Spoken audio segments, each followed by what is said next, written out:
Okay, so having biological kids, your own biological kids, or young kids in the home while doing foster care. This is a big concern for a lot of people. It was a big concern for us. When we first got licensed, our oldest was 3.5, I think, and then our youngest was 1.5, almost 2. So they were very young, and as I had mentioned in another video, we had found out that we were pregnant with baby number 3 right after getting licensed to do foster care. So we had very young kids in the home. Um, um, I can only speak from my experience. I can only tell you what we did, what precautions we took, I guess, because of having young kids in the home. Obviously, you want to be careful. Obviously, you want to be cautious. It can be a very scary or even dangerous thing. A lot of these kids come from really hard, horrible things. And so when you have your young kids in the home, you want to be careful. But I also believe this. When we went to orientation, like this was the first thing we ever did. We hadn't gone through classes. We knew nothing about foster care yet. We had our own plan and our own idea of what we were going to do. And God always has a different one. But we went to orientation and found out a few things that really threw us off. We thought we were not going to be able to do foster care because due to vaccinations and a few different things, we were not allowed to take, the state will not allow us to take kids 6 and under. So that really threw us off because we were wanting to keep any foster kids that we brought into the home, we wanted to keep them younger than our oldest at least.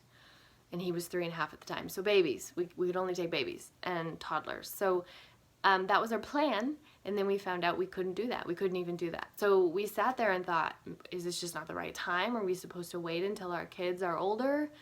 And just knew, even in the moment that we questioned that, we just knew that God had put us here at this time. This was what we were supposed to be doing. And so we talked to a licensing worker that was there that night, and she was the one who gave us this amazing advice and said, just take the classes. Just take the classes and get certified, and at the end of the classes, you'll have a better education on foster care and what all it entails. And she was right in suggesting that. We listened to her and we went, and we learned so much and decided at the end that this is something that we could do. Now, one thing that we did do, again, our licensing agency is amazing. They recommended that we, instead of going on the emergency list where they just call you as soon as a kid gets pulled from a place, they just need somewhere to put these kids. And a lot of times the group homes are full, so they'll call families that are on the emergency list and they'll say, you know, we have a 10-year-old little boy, we need somewhere for him to stay. And so instead of going on that list, we just waited. And our licensing worker was able to find a little boy who was 7 years old living in a group home, and he had been there for a month and a half. The reason him coming from a group home was better for us was because we had a little bit of background on him. They had him in care for a month and a half, so they sort of knew his demeanor, his whether he was aggressive or not aggressive, or any kind of abuse that he may have showed towards other kids. So we had an idea because they had him for a month and a half, so they knew a little bit more about him. A lot of times when these kids come to you, you know very little about them.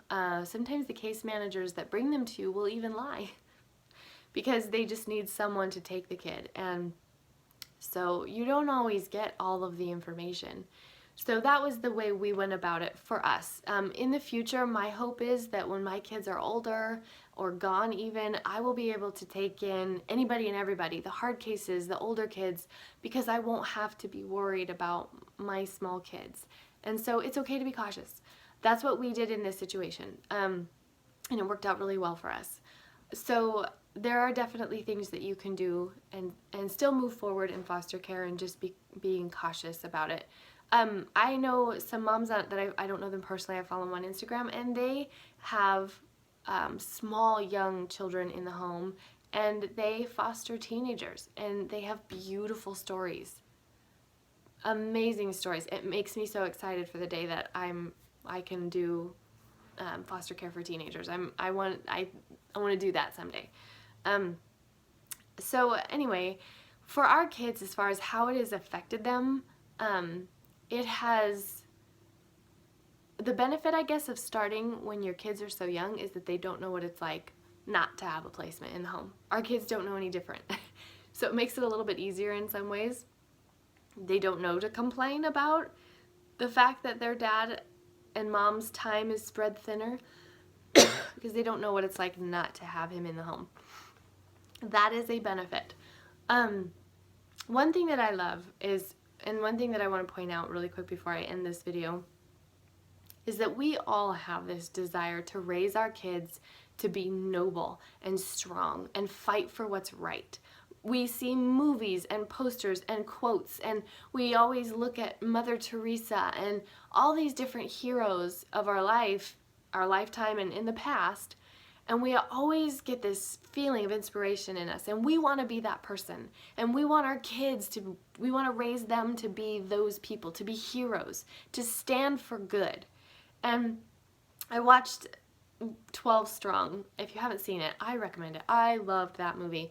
But at one point in the movie, one of the men told the captain of the 12 men that went over from America to Iraq after the towers were hit. One of the men over there told the captain, he said, sometimes, I'm going to butcher this, but basically he said, sometimes as the leader, you have to steer your soldiers back into the right direction. In this case, the right direction was battle. And it's terrifying. And you sit there and you watch him do this, but you watch everyone behind him follow. And they all just follow him back into battle instead of running the other way. And I think, how do we instill that in our boys, into our kids? And it takes courage, and it takes bravery, and it takes thinking of others more than yourself. And how do we teach our kids that? And honestly, I can't think of a better way than showing them by example. And so doing foster care, it can be scary. And there are things that might look dangerous, but if you are pouring into your kids over and over why you're doing this. Yeah, dad's time is spread thinner because you've got other kids in the home now. But instead of thinking about, oh, you know, you poor thing, because I've done that. I've sat there and I've thought, this moment could have been so special for my son, but this other kid was here and it tore some of that time away from him. I've struggled with that a time or two. But then I remind myself of what my biological son is gaining from this. And he's learning not to think of what he's lacking in a situation.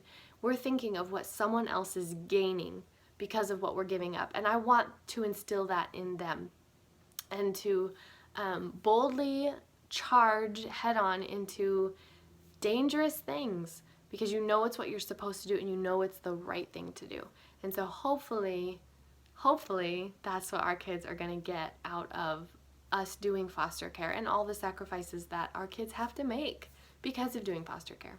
So we're going to, you know, by the grace of God, spin it all into a very positive direction, and hopefully our kids come out warriors who will fight for what's right.